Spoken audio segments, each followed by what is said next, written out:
नमस्कार दोस्तों, स्वागत है आपका मेरे YouTube channel study with Vivek Kumar में। दोस्तों, जैसा कि आपको पता है, इस चैनल के माध्यम से हम क्लास 12th फिजिक्स की तैयारी करा रहे हैं, जो यूपी बोर्ड एग्ज़ाम के लिए काफ़ी इंपॉर्टेंट है। दोस्तों, इस वीडियो से पिछले वीडियो में मैंने आपको बोर्ड का एक पेपर सैंपल दिखाया था, तो जिससे आपको अपनी तैयारी की कुछ पता लगी होगी कि कितनी हमारी तैयारी है। अच्छा, उससे पिछले वीडियो में जो चैप्टर नंबर 6 है सरल परिपथ, उसकी लगभग सारी थ्योरी मैंने उसमें कंप्लीट की थी। जिसने उस वीडियो को नहीं देखा है, पहले उस वीडियो को देखे, जिससे आसानी से इस वीडियो को समझ सके। अच्छा, इस वीडियो में चैप्टर नंबर 6 के सारे इंपॉर्टेंट न्यूमेरिकल है, और आप ये मान के चलिए कि यहाँ से 5 नंबर आपके पक्के हो जाएंगे, क्योंकि इस चैप्टर से हर साल बोर्ड में क्वेश्चन पूछा जाता है, जो बहुत ही इंपॉर्टेंट है। 5 नंबर का ही आएगा। पिछले जब वीडियो में मैंने आपको बताया था, तो मैंने आपको दिखाया भी था वहाँ पर कि वो 5 नंबर का ही न्यूमेरिकल आएगा। ठीक है, तो इस वीडियो को बिल्कुल भी स्किप नहीं करेंगे। सारे इंपॉर्टेंट न्यूमेरिकल हैं जो मैंने अपने हाथ से सॉल्व खुद किए हैं, तो आप उनका नोट्स बनाएंगे, नोट कर लेंगे, जो आपके एग्जाम के पॉइंट ऑफ व्यू से काफ़ी इंपॉर्टेंट होने वाले हैं। ठीक है, तो चलिए शुरू करते हैं आज की वीडियो और सारे इंपॉर्टेंट न्यूमेरिकल। देखिए, आज का पहला क्वेश्चन है कि एक बैटरी का विद्युत भाग बल 10 वोल्ट है। जब बाह्य प्रतिरोध 5 ओम जोड़ा जाता है तो धारा 1 एम्पियर होती है। तो बैटरी का आंतरिक प्रतिरोध ज्ञात कीजिए। अच्छा, आप एक बात याद रखें, जब तक हमें कॉन्सेप्ट नहीं पता होगा, हम न्यूमेरिकल सॉल्व नहीं कर पाएंगे। तो आपके लिए सबसे पहले ज़रूरी है आप थ्योरी अच्छे से कंप्लीट कर लीजिए। अभी 40 दिन है लगभग पेपर में, तो इतनी बड़ी फिजिक्स नहीं है कि आप नहीं कर पाएंगे। अगर आपने थोड़ा बहुत भी पहले पढ़ा है तो आप आसानी से फिजिक्स कंट्रोल कर सकते हैं। ठीक है, तो आपको कॉन्सेप्ट पता होना चाहिए कि इनमें संबंध क्या होता है। देखिए, बैटरी के विद्युत भाग बल, आंतरिक प्रतिरोध, बाह्य प्रतिरोध, धारा में संबंध होता है I equal to E upon capital R plus small r, ये होता है। अब ई की वैल्यू उसने हमें दे रखी है 10 वोल्ट, बाह्य प्रतिरोध भी दिया है 5 ओम, आई की वैल्यू दे रखी है 1 ओम। तो आसानी से अभी हम सॉल्व कर सकते हैं। तो कैसे सॉल्व करने वाले हैं, देखो, आई की जगह रख देंगे 1, ई की जगह 10, कैपिटल आर की जगह 5 और स्मॉल आर हमसे पूछा है। क्रॉस मल्टीप्लाई कर दीजिए, तो क्रॉस मल्टीप्लाई करके क्या होगा, 5 प्लस आर इक्वल टू हो जाएगा 10। तो आर इक्वल टू 10 माइनस 5, तो कितना आ जाएगा 5 ओम। ठीक है, तो ये हुआ आपका फर्स्ट क्वेश्चन। चलिए सॉल्यूशन थोड़ा सा देख लीजिए। आई बराबर कितना है, E upon R plus R, तो ये वैल्यू हमने रख दी, आर की वैल्यू पुट करेंगे तो आर बराबर कितना हो जाएगा 5 ओम। ठीक है, ये सारे क्वेश्चन मैंने बनाए, बहुत ईजी क्वेश्चन है। अच्छा, मैंने आपको दिखाया था बहुत आसान आसान क्वेश्चन भी आते हैं पेपर में, ऐसा नहीं है कि हार्ड न्यूमेरिकली आने वाले हैं। तो आप छोटे छोटे क्वेश्चन तो करके ही जाएँ। ठीक है, जिससे 1 नंबर और 2 नंबर वाले क्वेश्चन आसानी से कर सकें, जैसा मैंने पिछले पेपर में सॉल्व करके दिखाया था। ठीक है ना, तो चलिए देखते हैं और क्वेश्चन देख लेते हैं। देखिए, अगला क्वेश्चन है कि एक बैटरी से जुड़े बाह्य प्रतिरोध को 1 ओम से 5 ओम करने पर धारा 3 एम्पियर से 1 एम्पियर हो जाती है। तो बैटरी का विद्युत भाग बल और आंतरिक प्रतिरोध ज्ञात करना है हमें। ठीक है, तो हम क्या करने वाले हैं यहाँ पर, अच्छा क्वेश्चन है, बहुत ही अच्छा क्वेश्चन है। 2 इक्वेशन बना लेंगे। जब भी ऐसी सिचुएशन हो तो इसका मतलब 2 स्थिति उसने दे रखी हैं। एक बार तो उसने बाह्य प्रतिरोध 1 ओम लिया है और एक बार लिया है 5 ओम, है ना। तो हम दोनों कंडीशन अलग अलग ले लेंगे। तो फर्स्ट स्थिति में क्या करने वाले हैं, तो सबसे पहले एक लाइन आप यहाँ पर लिख देंगे। क्या लिखेंगे कि माना सेल का विद्युत वाहक बल, सेल का विद्युत वाहक बल ई व आंतरिक प्रतिरोध स्मॉल आर है, ये आप लिख देंगे, है ना। फिर लिखेंगे आप ये कंडीशन स्थिति फर्स्ट। तो हमने यहाँ दे रखी है आई बराबर E upon R plus R, मैंने आपको बताया था अभी, ये फॉर्मूला होता है हमारे पास। तो आई की वैल्यू उसने दे रखी है, देखो कितनी दी है कि 3 एम्पियर से 1 एम्पियर हो जाती है। यानी जब बाह्य प्रतिरोध 1 ओम था तब धारा 3 एम्पियर थी। अब जब बाह्य प्रतिरोध 5 ओम है तो धारा 1 एम्पियर हो गई। तो 2 कंडीशन मिल गई मेरे पास। तो ये फर्स्ट स्थिति ले ली मैंने। फॉर्मूला क्या है हमारे पास, फॉर्मूला वही है आई बराबर E upon R plus R. अब फर्स्ट स्थिति में आई की जगह 3 रख दिया है, ठीक है, ई की जगह ई है, आर की जगह 1 है, और ये वैल्यू, ये इक्वेशन फर्स्ट बना दी हमने। इसे आप इक्वेशन फर्स्ट मान लेंगे, ये वाला। ठीक है, ये तो होगी इक्वेशन फर्स्ट। अब इसके बाद हम सेकंड इक्वेशन लेंगे। यहाँ से आई बराबर रख देंगे ई अपॉन 5 प्लस आर। ठीक है ना, तो अब ई की वैल्यू कितनी होगी, 5 प्लस आर हो गई। ठीक है, अब ये 2 कंडीशन हो गई, दोनों ई की वैल्यू हैं। भाई ये वाली इक्वेशन फर्स्ट मान लीजिए, ये वाली सेकंड मान लीजिए, दोनों ई की वैल्यू है, दोनों की LHS बराबर है, तो RHS बराबर कर दीजिए। RHS बराबर क्या होगी, ये बराबर हो जाएगी ये वाली 5 प्लस आर। तो ये इसकी वैल्यू कितनी हो जाएगी, 3 plus 3R equal to 5 plus R, है ना। इसे इधर ले जाइए, इसे इधर ले आइए, है ना। तो कितनी कंडीशन बनेगी, ये बन जाएगी कि 3R minus are equal 5 minus 3। तो कितना हो गया, 2R इक्वल टू 2, यही बचा ना। तो इससे इसे कैंसिल आउट कर दीजिए, तो R इक्वल टू कितना आ गया 1। तो R की वैल्यू आ जाएगी यहाँ 1, ये आ गई, R बराबर 1 हो जाएगी ना। ठीक है। अब आर का मान इस वाली इक्वेशन में, ये जो समीकरण 2 हमने मानी थी ये वाली, ई बराबर 5 प्लस आर है, इसमें रख दीजिए। तो ई बराबर कितना हो जाएगा 5 + 1, 5 + 1 हो जाएगा तो कितना हो जाएगा 6 वोल्ट, ये हो जाएगी 6 वोल्ट। तो ये हुए 2 क्वेश्चन, इंपॉर्टेंट क्वेश्चन है, आसान क्वेश्चन है। चलिए देखते हैं आगे क्वेश्चन। देखिए दोस्तों, तो कुछ बुक से न्यूमेरिकल लिए हैं मैंने, जो अपने हाथ से ही सॉल्व किए हैं, ज़रा देख लीजिए। तो इसमें ये क्वेश्चन दिया है कि किसी वैद्युत परिपथ में 3 एम्पीयर की धारा 5 मिनट तक प्रवाहित करने में 1350 जूल कार्य करना पड़ता है, तो परिपथ में स्रोत का विद्युत भागबल क्या है। तो आई की वैल्यू दे रखी है 3 एम्पीयर, समय दिया है 5 मिनट इसमें, तो 5 मिनट को पहले सेकंड में चेंज कर लेंगे, कार्य दिया है 1350 जूल, ई की वैल्यू पूछी है। तो हमें पता होता है कि ई बराबर फॉर्मूला है हमारे पास W/Q होता ना। अब Q है नहीं, W तो दे रखा है, लेकिन Q का एक फॉर्मूला होता है Q बराबर IT, तो कितना हो जाएगा W/IT हो जाएगा ना। ठीक है, तो ऐसे ही सॉल्व किया, जरा देख लीजिए। तो स्रोत का विद्युत वाहक बल ई बराबर कितना हो गया W/Q और W/IT हो जाएगा। अब इनकी वैल्यू पुट कर दी मैंने, तो वैल्यू पुट करने के बाद ये वैल्यू कैलकुलेट कर दिया है, तो 1.5 वोल्ट। ये सबसे ईजी सवाल है इस चैप्टर का। ठीक है, और देख लेते हैं इसके सवाल। चलिए नेक्स्ट क्वेश्चन देखते हैं। तो इसमें फिगर दे रखा है, देखिए ये आप देखेंगे कि 12 वोल्ट की एक बैटरी है यहाँ पर, और उसके श्रेणी क्रम में 3 प्रतिरोध जुड़े हैं। 3 प्रतिरोध हैं, 3 ओम, 1 ओम और 8 ओम। ठीक है, तो अब इसने कहा जब एक वोल्ट मीटर को 3 ओम के सिरों से जोड़ा गया है तो उसका पार्ट आता है 6 वोल्ट। तो परिपथ में धारा और आर का मान ज्ञात कीजिए। तो मैंने इसका फिगर बनाया है। ठीक है, ये 3 प्रतिरोध हो गए श्रेणी क्रम में, 3 ओम, 1 ओम, 8 ओम, और 3 ओम के सिरों पर उसने लगाया वोल्ट मीटर, तो लगा दिया है वोल्ट मीटर। ठीक है, तो ये हो गए हैं वोल्ट मीटर। तो ये वैल्यू मैंने लिख ली है। R1 की वैल्यू 3 ओम, R2 1 ओम, R3 8 ओम, और ई बराबर है 12 वोल्ट, है ना। 12 वोल्ट की तो बैटरी है, तो बैटरी हो गई। अच्छा, अब इसमें क्या कंडीशन है कि तब प्रतिरोध 3 ओम के सिरों पर विभवांतर, तो V बराबर हो गया IR। तो यहाँ से मैंने धारा निकाल ली, तो I बराबर होगी 2 एम्पियर। अब वो तीनों जो प्रतिरोध हैं, वो तीनों प्रतिरोध कैसे हैं, तीनों प्रतिरोध श्रेणी क्रम में, 3 ओम, 1 ओम और 8 ओम श्रेणी क्रम में है। जब वो तीनों श्रेणी क्रम में हैं, तो जब तीनों में 2 एम्पियर की धारा है तो तीनों में ही 2 एम्पियर की धारा होगी, क्योंकि अगर श्रेणी क्रम में प्रतिरोध होते हैं तो उनमें धारा समान होती है। तो इन तीनों प्रतिरोधों में धारा समान होगी, तो यानी कि सब में धारा कितनी हो जाएगी, 2 एम्पियर की। चलिए आगे देखिए कि श्रेणी क्रम संयोजन में सभी प्रतिरोधों में समान धारा बहती है ना। अतः परिपथ में जो धारा होगी वो कितनी होगी, 2 एम्पियर। आई बराबर होगी 2 एम्पियर। तो अब बैटरी का विद्युत भागबल ये फॉर्मूला लगा दीजिए। तो ई बराबर आई, और संपूर्ण प्रतिरोध तीनों श्रेणी क्रम में, तो R1 + R2 + R3, तो इनकी वैल्यू पुट कर दीजिए। 12 = 2, और तीनों की वैल्यू रख दी मैंने, तो कैलकुलेट करके R बराबर हम आसानी से निकाल सकते हैं 2 ओम। ठीक है, तो ये हुआ क्वेश्चन नंबर जो भी था। चलिए देखते हैं, अगला क्वेश्चन देख लेते हैं। देखिए अगला क्वेश्चन है, बहुत ही इंपॉर्टेंट क्वेश्चन है। एक सेल का विद्युत भागबल है 4 वोल्ट, आंतरिक प्रतिरोध है 1.5 ओम। यदि 1000 ओम प्रतिरोध के वोल्ट मीटर से इसका विद्युत भागबल मापा जाए तो वोल्ट मीटर के पाठ्यांक में कितने प्रतिशत की अशुद्धि होगी। तो ये मैंने मान लिया है। माना सेल का विद्युत भागबल है ई, आंतरिक प्रतिरोध है आर, तथा वोल्ट मीटर का प्रतिरोध है कैपिटल R। अब परिपथ में मैंने निकाली है कुल धारा, तो कुल धारा का फॉर्मूला वही है हमारे पास, I बराबर E/R + R। ई की वैल्यू ये पुट कर दी और इसकी वैल्यू हमने पुट कर दी दोनों की। तो हमने यहाँ से आई का मान निकाला। आई का मान कितना आया, 3.99 इंटू 10⁻³ ठीक है। अब हमारे पास फॉर्मूला होता है V = E - IR, ये होता ना। तो V बराबर E - IR। तो अगर मुझे यहाँ से E - V निकालना है तो E - V बराबर कितना हो जाएगा, ये हो जाएगा IR। ये फॉर्मूला बना लिया मैंने यहाँ से कि वोल्ट मीटर के पाठ्यांक में अशुद्धि होगी E - V के बराबर। तो E - V बराबर हो जाएगा IR। ठीक है, तो अब इनकी वैल्यू पुट कर दीजिए। आई की वैल्यू मैं निकाल ही चुका हूँ, स्मॉल r की वैल्यू उसने दे रखी है। तो इतने मतलब अशुद्धि तो ये आई इतने वोल्ट की, लेकिन उसने पूछा कि वोल्ट मीटर के पाठ्यांक में कितने प्रतिशत की अशुद्धि होगी। तो हम देख लेंगे, तो E - V/E मल्टीप्लाई कर दीजिए 100 की, तो ये कैलकुलेट कर दीजिए, तो इतने परसेंटेज की अशुद्धि आएगी। तो अच्छा सवाल है, इंपॉर्टेंट सवाल है, लिख लेंगे, अच्छे से सॉल्व कर लेंगे, सीख लेंगे।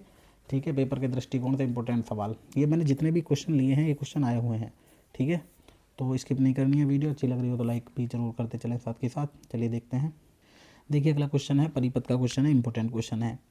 देखिए पीपीटी पर इसलिए वीडियो नहीं बना पाए हैं क्योंकि पीपीटी पर फिगर बनाना आसान नहीं है, मतलब बन नहीं पा रही है पीपीटी पर फिगर, तो इसलिए मुझे इसका सहारा लेना पड़ा है। तो अच्छे सवाल हैं और क्वालिटी में थोड़ा सा डाउन हो सकता है, लेकिन आप कंप्रोमाइज़ करेंगे और सीखेंगे। ये जितने भी न्यूमेरिकल हैं ये बहुत ही इंपॉर्टेंट है। ठीक है, तो इसमें ये क्वेश्चन दिया है कि दिए गए परिपथ में प्रत्येक सेल के सिरों के बीच जो विभवांतर है वो ज्ञात करना है हमें। ठीक, तो ये दे रखा है उसने परिपथ। तो परिपथ में देख लीजिए, स्मॉल R1 की वैल्यू 1 ओम है, R2 की वैल्यू 2 ओम है, और ये 2 बैटरी लगा दी गई हैं। ये हैं दो बैटरी, एक 4 वोल्ट की और एक 2 वोल्ट की। अब हमें ये याद रखना है कि जिधर की साइड प्लस होगा धारा उस दिशा में जाएगी, ठीक है। तो 4 वोल्ट की धारा इधर जाएगी और 2 वोल्ट की धारा भी इधर प्लस है इसका तो इधर जाएगी। अब लेकिन इसकी पावर 4 वोल्ट है, इसकी 2 वोल्ट है, तो इसमें ताकत ज़्यादा है 4 वोल्ट में, तो धारा की डायरेक्शन जो होगी वो इधर होगी, ये वाली जो 4 वोल्ट वाली है, क्योंकि इसकी धारा को भी वो इधर ही ले जाएगा क्योंकि इसमें पावर ज़्यादा है, नॉर्मल सी बात है। लेकिन इसकी जो पावर होगी वो कम हो जाएगी। कम क्यों हो जाएगी भाई, उसे उसकी धारा का प्रतिरोध भी करना है ना। तो अब कितना बचेगा सेल का जो कुल विद्युत भागबल होगा परिणामी, भाई दोनों की प्लस एक साइड है इसलिए परिणामी विद्युत भागबल ये होगा, देखो ये निकाला मैंने परिणामी विद्युत भागबल, तो 4 - 2 तो कितना हो जाएगा 2 वोल्ट। और परिपथ में जितने भी प्रतिरोध हैं वो कैसे हैं, सब श्रेणी क्रम में है, तो परिपथ का कुल प्रतिरोध कितना होगा 8 ओम। अब यहाँ से धारा निकाल लीजिए, तो आई बराबर कितनी हो जाएगी 2/8, यानी ये अपॉन आर होती है ना, तो ये वैल्यू हम पुट कर देंगे, तो ये 0.25 एम्पीयर की धारा आ जाएगी, है ना। चलिए आगे देख लेते हैं। और उसने क्या क्या पूछा, क्या है कि प्रत्येक सेल के सिरों के बीच विभवांतर ज्ञात करना है। विभवांतर हम तभी ज्ञात कर सकते हैं जब हमारे पास धारा की वैल्यू हो, यानी आई की वैल्यू हो। तो आई हम निकाल चुके हैं। अब 4 वोल्ट विद्युत भागबल के सेल के सिरों के बीच विभवांतर ज्ञात करना है, तो V बराबर कितना हो जाएगा E1 - IR1, ये तो फॉर्मूला आता है, V बराबर E - IR। अब E1 की वैल्यू है हमारे पास भाई 4 वोल्ट के लिए E की वैल्यू होगी 4, आई की वैल्यू हम निकाल चुके हैं। आई की वैल्यू कितनी आई थी 1/4, ये वाली 2/8 का मतलब 1/4, तो 1/4 रख दिया। R1 की वैल्यू 2 ओम दे रखी है, तो ये वैल्यू पुट करेंगे तो 3.5 वोल्ट आएगी 4 वोल्ट के सेल के सिरों के बीच विभवांतर, ठीक है। अब है 2 वोल्ट की जो बैटरी है दूसरी वाली, अब 2 वोल्ट के सेल के विद्युत भाग मतलब ये, तो इसमें एक बात याद रखनी है हमें भाई, इस 2 वोल्ट की जो धारा है वो किधर जानी चाहिए थी, वो धारा इधर जानी चाहिए थी, लेकिन टोटल धारा इधर गई है। इसका मतलब बैटरी की कंडीशन ऐसी हो गई जैसी आवेशन की स्थिति होती है चार्जिंग की, है ना, तो उसमें धारा उल्टी जा रही है वापसी। तो वैसे फॉर्मूला नॉर्मली होता है V बराबर E - IR, लेकिन डायरेक्शन बदल गई धारा की तो ये हो जाएगा V बराबर E + IR। तो इसलिए ये सवाल इंपॉर्टेंट हो जाता है यहाँ पर, जब उसकी धारा की दिशा इधर जानी चाहिए थी लेकिन धारा उधर गई, विपरीत दिशा में चली गई, तो उस कंडीशन में V बराबर हो जाएगा E + IR। ये कंडीशन ऐसी होगी जैसी बैटरी की आवेशन की स्थिति होती है, यानी चार्जिंग वाली। तो ये वैल्यू पुट कर देंगे हम, तो वैल्यू पुट कर दी गई है ये 2 वोल्ट के लिए, तो V बराबर E2 + IR2, तो वैल्यू पुट करेंगे तो 2.25 वोल्ट। ये एक और सवाल जो बहुत ही इंपॉर्टेंट है आपके लिए, नोट कर लेंगे, ठीक है। चलिए देखते हैं अगला क्वेश्चन। देखिए अगला क्वेश्चन पूछा गया है, एक और चित्र दिया है और इसमें कहा है एक संधारित्र दे रखा है, देखो ये दे रखा है 2 माइक्रोफेरेड का ये संधारित्र है ना, तो इस पर संचित ऊर्जा ज्ञात करनी है। तो हमारे पास जो संचित ऊर्जा होती है उसका फॉर्मूला होता है U = ½ CV²। अब C तो है हमारे पास, तो हमें क्या करना है, इस पर विभवांतर निकालना है। अगर विभवांतर मिल जाता है तो ऊर्जा निकल जाएगी, ठीक है। तो पहले हम क्या करने वाले हैं, प्रतिरोध देखो, तो ये प्रतिरोध दिए हैं तीनों, 2 ओम, 3 ओम और 5 ओम, ये श्रेणी क्रम में हो जाएंगे भाई, धारा कहीं भी डिवाइड नहीं हो रही है, तो टोटल प्रतिरोध हो गए श्रेणी क्रम में। तो श्रेणी क्रम में हो गए तो जोड़ दीजिए श्रेणी क्रम में सीधे सीधे, तो कितना हो जाएगा 10 ओम, ठीक है। तो अब हो गया 10 ओम, तो तब परिपथ के सिरों पर लगा कुल विभवांतर कितना हो जाएगा V बराबर IR, और R की वैल्यू अभी निकाली है 10, तो V बराबर कितना हो गया 20 वोल्ट। अब संधारित्र प्रतिरोधों के संयोजन के समांतर क्रम में है, तो अतः संधारित्र के सिरों पर विभवांतर भी 20 वोल्ट होगा, क्योंकि हमने पढ़ा है कि समांतर क्रम में जो विभवांतर होता है वो समान होता है, यही पढ़ा ना, याद रखना है आपको, चाहे प्रतिरोध हो या संधारित्र हो, अगर वो श्रेणी क्रम में है तो विभवांतर समान नहीं होगा, अगर वो समांतर क्रम में है तो उनके सिरों पर विभवांतर समान होगा, तो V बराबर 20 वोल्ट ही होगा यहाँ पर। तो संधारित्र में संचित ऊर्जा का फॉर्मूला है हमारे पास U बराबर ½ CV², और C की वैल्यू है, C थी माइक्रोफेरेड में, भाई 2 माइक्रोफेरेड दिया है इसने, तो माइक्रो को बदलेंगे पहले फेरेड में, तो 2 × 10⁻⁻⁶। V की वैल्यू अभी पुट करेंगे, 20 वोल्ट आई है, तो 20 × 20 कैलकुलेट कर देंगे, तो वैल्यू कैलकुलेट करेंगे तो U की वैल्यू कितनी आएगी 4 × 10⁻⁻4 जूल ये वाली, ठीक है, ये वैल्यू आएगी, ठीक है। तो ये हुआ अगला क्वेश्चन, वेरी इंपॉर्टेंट क्वेश्चन है सारे ही। अच्छा मैंने बताया है जितने भी मैंने क्वेश्चन लिए हैं वो सारे एग्जाम में आए हुए हैं, तो ये सभी क्वेश्चन आपको करने हैं, अच्छे से करने हैं। अच्छा इसके अलावा भी अगर आपसे कोई क्वेश्चन नहीं हो पा रहा है तो आप मुझे कमेंट बॉक्स में पिन कर सकते हैं, क्वेश्चन नंबर लिख कर पिन कर सकते हैं। जिस बुक से भी आप पढ़ते हैं, चाहे कुमार मित्तल हो या एक्टिव प्रकाशन हो या राजीव प्रकाशन, जिस बुक की भी हैं आपके पास, तो आप मुझे क्वेश्चन नंबर पिन कर देंगे तो मैं आपको सॉल्यूशन भेज दूंगा, ठीक है। चलिए देखते हैं अगला क्वेश्चन। देखिए एक और परिपथ का क्वेश्चन है और बहुत ही अच्छा क्वेश्चन है, इंपॉर्टेंट क्वेश्चन है ये। तो इसमें दे रखा है, इसमें पूछा है तो प्रत्येक प्रतिरोध में प्रवाहित धारा बताइए और E2 सेल के सिरों की वोल्टता बताइए। अब E2 सेल कौन सी है, E2 सेल ये है, इसका विद्युत भागबल कितना है, इसका विद्युत भागबल है 8 वोल्ट। अगर नहीं दिखाई दे रहा है तो मैं बता देता हूँ, आंतरिक प्रतिरोध है 1 ओम और इस वाले का 4 वोल्ट है और इसका आंतरिक प्रतिरोध है 0.5 ओम। तो फिर एक बार देखेंगे, इसका भी प्लस इधर है और इसका प्लस भी इधर है, दोनों के प्लस आमने सामने हो रहे हैं। इसकी धारा इधर जाएगी 8 वोल्ट वाले की और 4 वोल्ट वाले की इधर जाएगी। लेकिन कंडीशन क्या हुई, कंडीशन ये हुई क्योंकि 8 वोल्ट में ताकत ज़्यादा है तो धारा इधर प्रवाहित होगी, इस डायरेक्शन में जिधर 8 वोल्ट चाहेगा, है ना। तो लेकिन जो विद्युत भाग बल है वो घट जाएगा। तो 8 वोल्ट में से 4 वोल्ट मैंने कम कर दिया। देखिए परिपथ का परिणाम विद्युत भाग बल कितना हो जाएगा, ये हो जाएगा 8 माइनस 4 वोल्ट, तो बराबर कितना है 4 वोल्ट। अब ये जो दो प्रतिरोध दिए हैं 3 ओम और 6 ओम, ये समांतर क्रम में है तो इनका तुल्य प्रतिरोध हम निकाल लेंगे। तो ये तुल्य प्रतिरोध निकाल लिया है, 1/r बराबर 1/3 प्लस 1/6, तो 1/2 यानी आर डैश की वैल्यू मैंने 2 ओम निकाल ली है। अब जो इन दोनों का निकल के आया, इन दोनों का, वो इसकी श्रेणी क्रम में जुड़ेगा 4.5 के या 4.5 के। तो अब जुड़ के कितना हो जाएगा, ये हो जाएगा 6.5 ओम। ठीक है, अब परिपथ में प्रवाहित धारा निकालेंगे। तो धारा कितनी हो जाएगी भाई, कुल विद्युत भाग बल बटे परिपथ का कुल प्रतिरोध, यही तो फॉर्मूला होता है। आई बराबर परिपथ का कुल विद्युत भाग बल बटे परिपथ का कुल प्रतिरोध। तो अब प्रतिरोध में बाह्य प्रतिरोध और आंतरिक प्रतिरोध दोनों ऐड होते हैं, ये बात आपको याद रखनी है। तो ई की वैल्यू हम निकाल चुके हैं, ऊपर 4 वोल्ट आई है और कुल प्रतिरोध हम निकाल लेंगे। कैसे निकालेंगे भाई, बाह्य प्रतिरोध और दोनों आंतरिक प्रतिरोध ऐड कर देंगे। तो R1 की वैल्यू 0.5 है, R2 की वैल्यू 1 ओम है। ठीक है, तो ये वैल्यू पुट कर दी तो 4 बटे वैल्यू कितनी आई इसकी 8 हो गई। तो 4/8 का मतलब 1/2 या 0.5 एम्पियर होगी धारा, है ना। अब ये जो 4.5 ओम का प्रतिरोध है, ये वाला, ये जो है, ये जो चित्र में दिया है ये वाला, तो इसमें धारा वही बहेगी जो कुल धारा है, कितनी 0.5 एम्पियर की। लेकिन इस पॉइंट पे आकर धारा डिवाइड हो रही है, इधर भी जा रही है इधर भी जा रही है ना, दोनों ओर जा रही है। तो इसका मतलब है कि इस पॉइंट पर धारा जब डिवाइड हो जाएगी तो धारा बट गई। मान लीजिए इधर धारा गई I1, इधर धारा गई I2, है ना। तो इन दोनों में धारा अलग अलग होगी। अच्छा, इनकी धारा और निकालनी है अब हमें, तो धारा कैसे निकालेंगे ज़रा देख लेते हैं। तो ये धारा मिल गई 0.5 एम्पियर। तो अब जो दोनों प्रतिरोध बचे हैं 3 ओम और 6 ओम, तो उनके लिए धारा कैसे निकालेंगे। तो उनके दिए धारा के मैंने 2 तरीके बताए हैं, चाहे आप कोई सा भी यूज कर सकते हैं पेपर में। अगर किरचॉफ के नियम के अकॉर्डिंग आए तो आप किरचॉफ का नियम लगाएंगे, अगर वैसे ही नॉर्मल आ जाए तो आप इससे भी कर सकते हैं, ये आसान रहेगा। जो फर्स्ट टाइप है, हम क्या करेंगे, 3 ओम और 6 ओम के सिरों पे विभवांतर निकाल लेंगे। तो V बराबर IR, जो भी तुल्य प्रतिरोध आया था 3 ओम और 6 ओम को जोड़ने के बाद समांतर क्रम में, तो V बराबर IR कर दीजिए। 0.5 गुणा 2 तो कितना हो गया, 1 वोल्ट आ गया, ये आ गया 1 वोल्ट। अब 3 ओम में धारा निकाल दो, तो I बराबर होता है उनके नियम से V/R। V निकाल चुके हैं 1 और R की वैल्यू है 3, तो I बराबर आई 1/3 एम्पियर। ऐसे ही 6 ओम में प्रवाहित धारा निकाल लेंगे, तो I2 बराबर V/R2। तो V की वैल्यू फिर 1 है, R2 की वैल्यू 6 है, तो कितनी हो जाएगी धारा, 1/6 एम्पियर, ये वाली देख लीजिए ये धारा। तो ये हो गया एक तरीका, बहुत आसान तरीका। पहले विभवांतर निकालेंगे और अलग अलग भाग दे देंगे, है ना।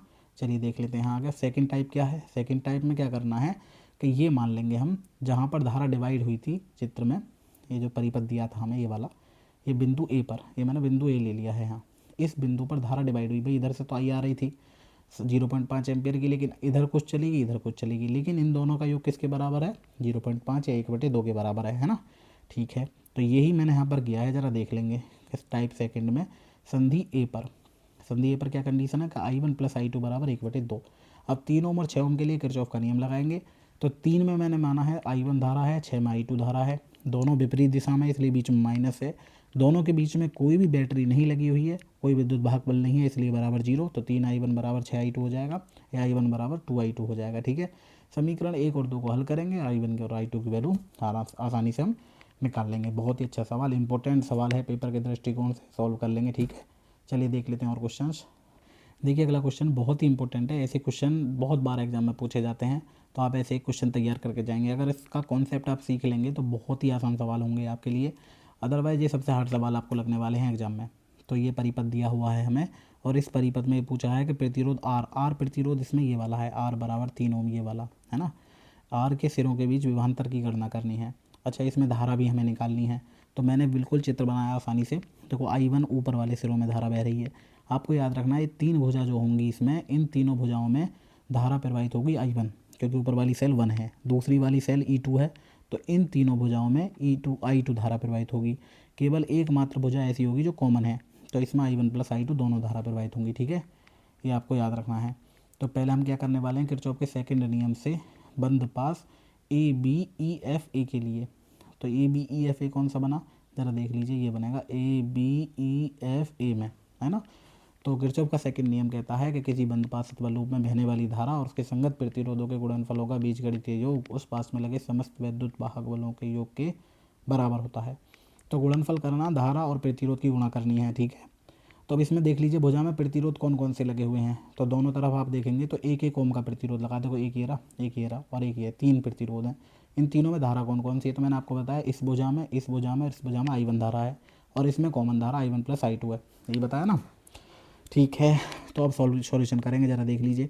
तो इसमें 1 × I1 कर दिया, ठीक है, ये वाला देखिए 1 × I1 + 1 × I1, दोनों एक एक ओम के प्रतिरोध थे ऊपर और 3 ओम में धारा थी I1 + I2। तो यहाँ से सॉल्व करके ये पहली इक्वेशन बना ली, 5I1 + 3I2 = 3। अब ऐसे ही नीचे वाला बंद पास लेंगे। नीचे वाला बंद पास कौन सा है, BCDE में, ये वाला। तो अब इसमें मैंने बताया कि ये 3 भुजा 1, 2 और 3, इसमें I2 धारा है और ये कॉमन धारा I1 + I2 है ना। तो इसमें भी इक्वेशन बनाएंगे। तो इसमें इक्वेशन बनाइए, देख लीजिए 3I1 + I2, 2I2 + I2 तो बराबर 2 है। तो ये 2 इक्वेशन बन गई। अब समीकरण 2 में मैंने क्या किया, समीकरण 2 देख लीजिए, 2 से गुणा कर ली इस वाले में। जब जैसे ही समीकरण 2 में समीकरण 1 में 2 से गुणा की गई है, जब समीकरण 1 में 2 से गुणा कर रहे हैं हम, तो भाई गुणा कर दीजिए सीधे सीधे। तो कितना हो जाएगा, 5 दूनी 10 और 3 दूनी 6 और 2 तिया 6 भी हो जाएगा, है ना। अब फिर इन दोनों समीकरण को हम सॉल्व कर देंगे। जब दोनों समीकरण को सॉल्व करेंगे तो घटाने पर मैंने यहाँ लिख दिया, देख लीजिए घटाने पर, तो 10 में से 3 गए 7 I1 और ये बचा 4, तो I1 = 4/7 एम्पियर, ठीक है। तो अब I1 का मान कोई सी भी इक्वेशन में रख दीजिए तो I2 की वैल्यू निकल जाएगी, कितनी आएगी, 1/21 एम्पियर, ठीक है। सॉल्व कर लेंगे, इतना तो आप कर ही सकते हैं, 12th क्लास में है। तो ये तो नॉर्मल सरलीकरण है, ये हमने क्लास 7th में सीखते हैं और 9th में भी है एक चर वाले रैखिक समीकरण जो इक्वेशन सीखते हैं सॉल्व करनी, विलोपन विधि। I1 का मान रख के I2 की वैल्यू निकाल लेंगे, तब R के सिरों पर विभवांतर जो होगा V = I1 + I2 × R। अब I1 की भी वैल्यू आ गई, I2 की वैल्यू आ गई और जो बीच वाली भुजा थी उसमें R था 3 ओम, तो वो वैल्यू मैंने पुट करके यहाँ वैल्यू V निकाल देंगे 13/7 वोल्ट। तो यही इसका आंसर है और यही इसने पूछा है कि विभवांतर बताना है बीच वाली भुजा में। एक बार और परिपथ देख लीजिए आप, देखिए ये दे रखा है चित्र और इसमें इस वाली भुजा पे पूछा है प्रतिरोध। तो अगर हम I1 I2 निकाल लेंगे तो दोनों भुजा जोड़ लेंगे तो V बराबर क्या होता है, V बराबर होता IR के उस प्रतिरोध में कितनी धारा है, धारा कितनी थी I1 + I2। तो दोनों धारा निकाली, दोनों धाराओं को जोड़ा, R की मल्टीप्लाई कर दीजिए, आंसर आ जाएगा, ठीक है। तो आंसर आया हमारा 13/7 वोल्ट। अच्छे सवाल हैं, इंपॉर्टेंट सवाल हैं, ऐसे किरचॉफ के बहुत सारे सवाल हैं, आप उन सबको सॉल्व कर लेंगे, ठीक है। चलिए देखते हैं अगला क्वेश्चन। देखिए एक और इम्पोर्टेंट क्वेश्चन है जो परिपथ का है और इसमें कहा है कि जो बिंदु B और D दे रखे हैं इसके सिरों के बीच विभवांतर ज्ञात करना है हमें। तो इसमें भी 2 बंद पास बना लिए हैं, ठीक है। एक बंद पास तो देखो ये हो जाएगा ABDA में और दूसरा कौन सा हो जाएगा BDCB में, ये 2 बंद पास हो गए हैं ना। इसमें 2-2 सेल लगी हुई हैं, लेकिन इसमें जो इम्पोर्टेंट बात देखने वाली ये है वो ये है कि आप ये ध्यान देंगे कि धारा I1 की वैल्यू इधर से आ रही है और I2 इधर है।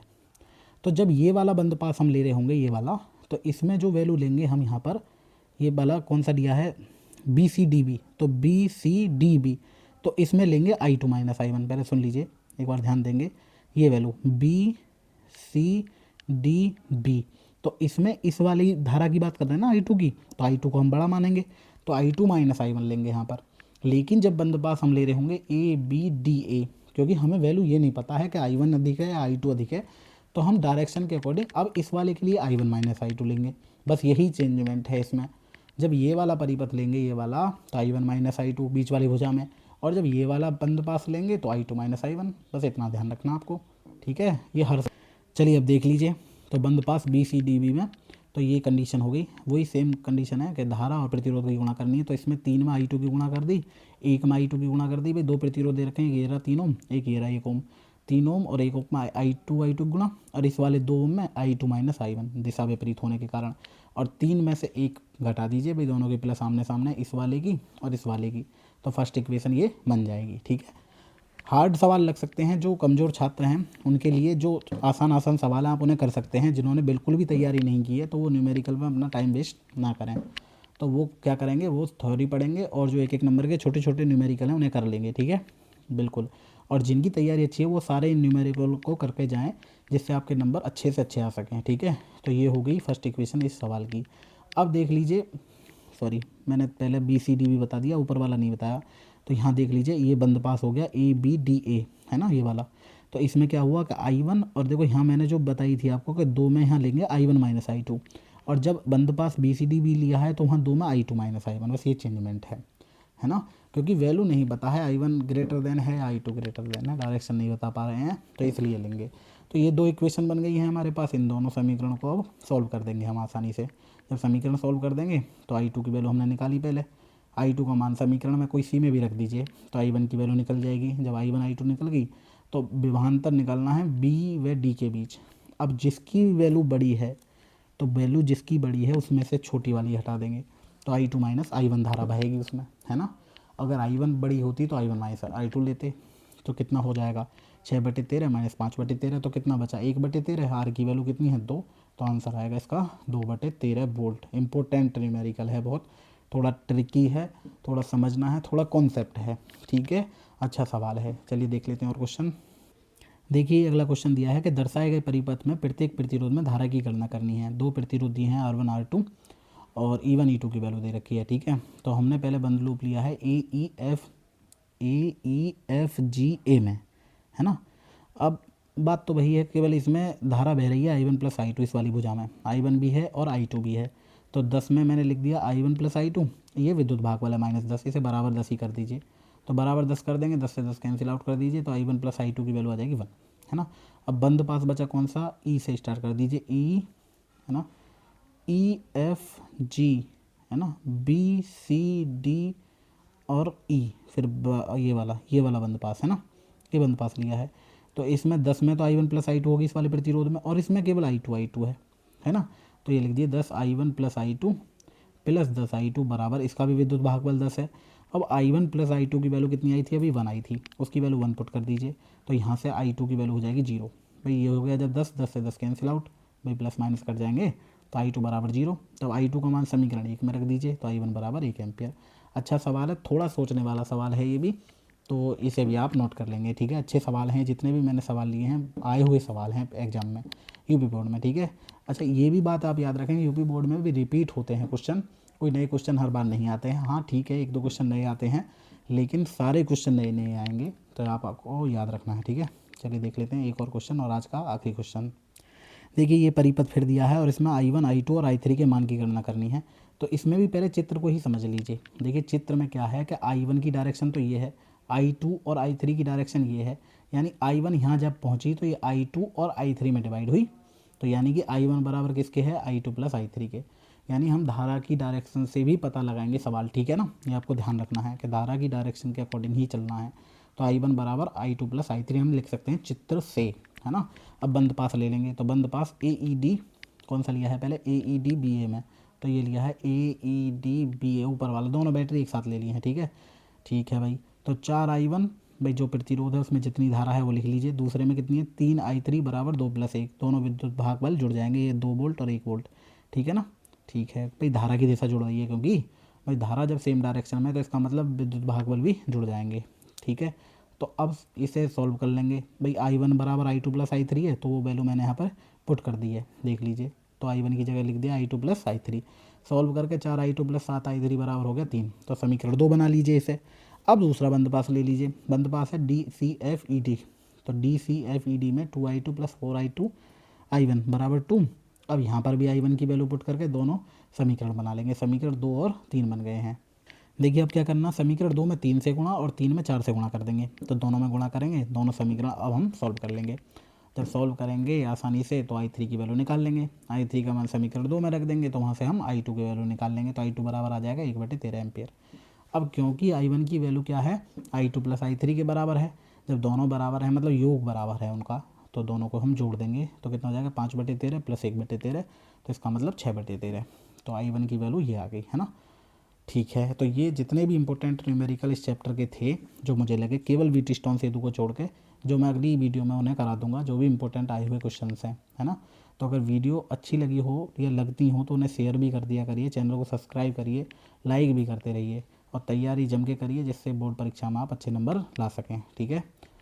ओके, धन्यवाद, राधे राधे।